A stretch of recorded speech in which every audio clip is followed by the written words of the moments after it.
I mentioned about Ida Scudder, who was an American educated in the United States in medicine. She came back and established this women's medical center, training women to be nurses, compounders, and then gradually medical college. Till 1947, it was all women's medical college, and then it became open to men and women. Okay. So that's this is a British time. So her idea was to bring the best of technology, the best of medical knowledge, wherever it's available, to the local situation, so that no person in India or here should suffer from a disease for which solution is available in the United States or in the UK. So that was her kind of inspiration to everybody. To illustrate that, I would say the first open heart surgery in the country was done here. And all the cardiac surgeons of India, the first generation, were trained here. So this they was went much out before you joined, or is it? Pardon? It was much before you joined here, or was? Before I joined here. Okay. In the early 1950s. I joined here in 59.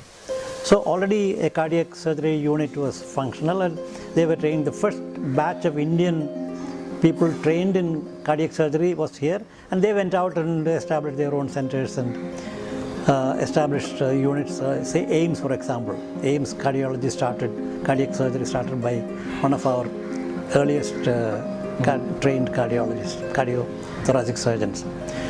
The same can be said about neurosurgery. The first modern time neurosurgery. Charaka through that time they say neurosurgery was practiced and all that. But the first modern neurosurgeon of India was in Vellore. He was an Indian who was working in Canada. So he was specially invited to come and establish a neurology department and neurosurgery department. So again, the first batch of Indian neurosurgeons were trained in Vellore. They went out and started their own units and trained people elsewhere.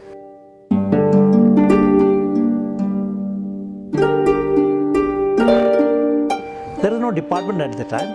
Okay. It was a small unit.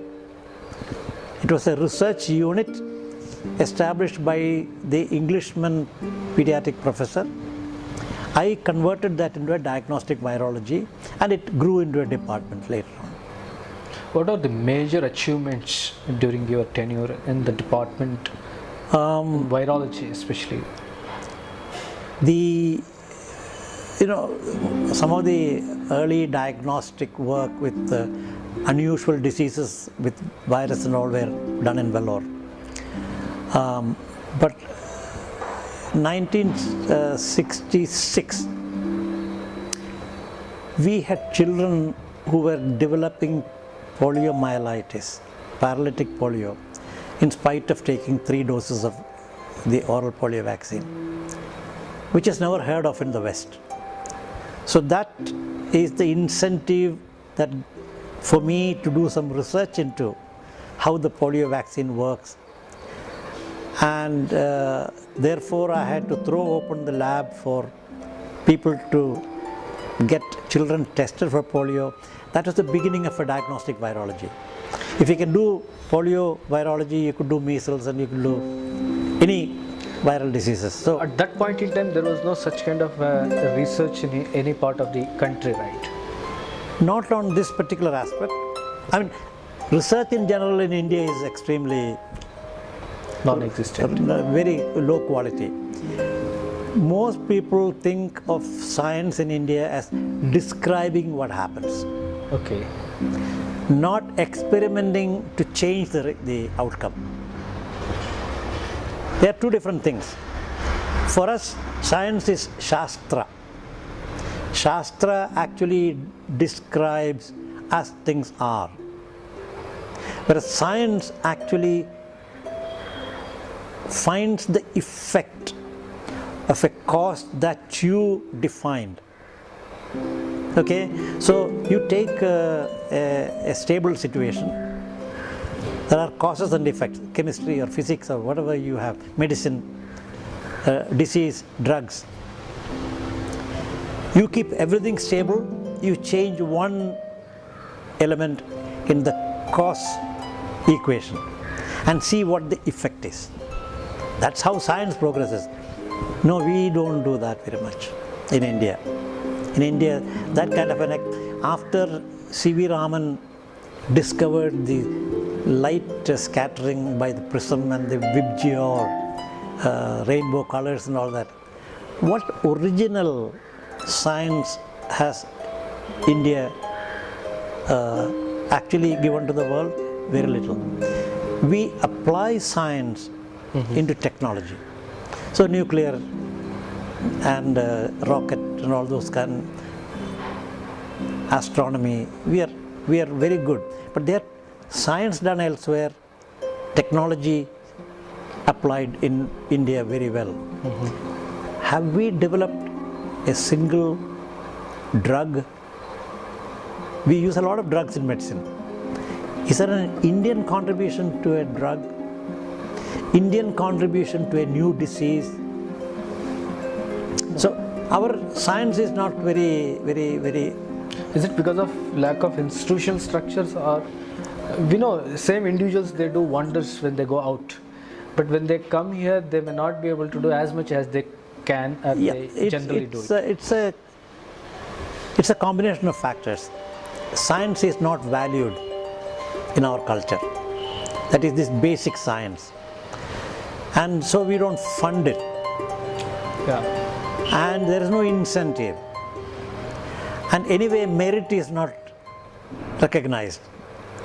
The non-meritorious and the meritorious are on par, on equal. So what is your incentive to excel? Okay, nobody tells you, hey, you're very good. Whereas in the West, they tell you, you're very good. And that very one word makes you do better. So these are issues anyway. So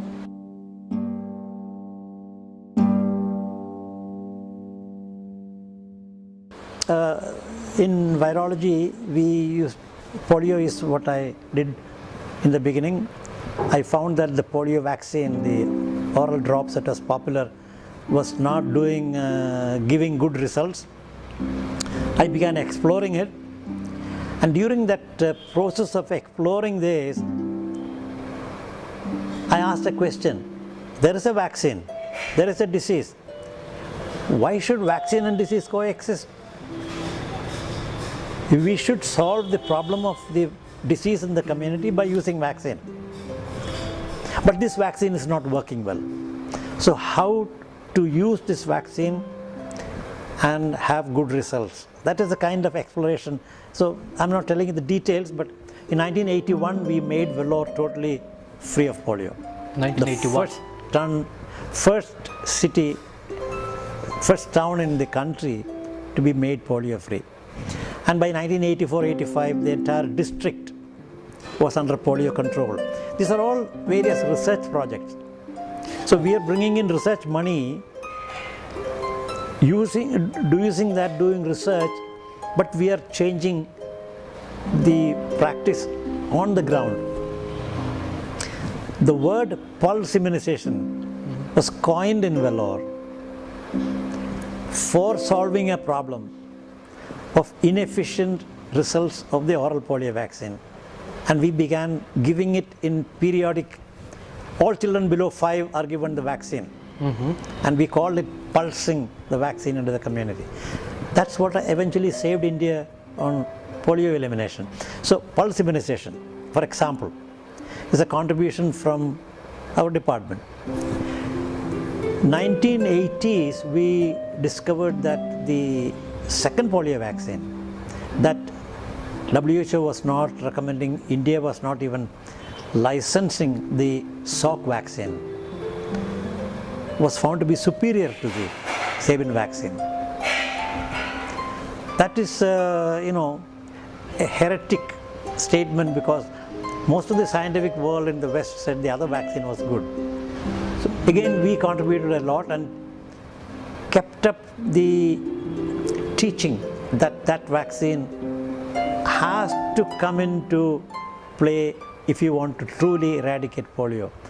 2012, WHO accepted that position, and we are now beginning to shift our policy to introduce that vaccine and gradually withdraw the oral polio vaccine. This is a true success story of the Department of Virology, okay, with me as the team leader. The fruits of the research done in 70s and 80s are now visible in the 2000, second decade of 2000.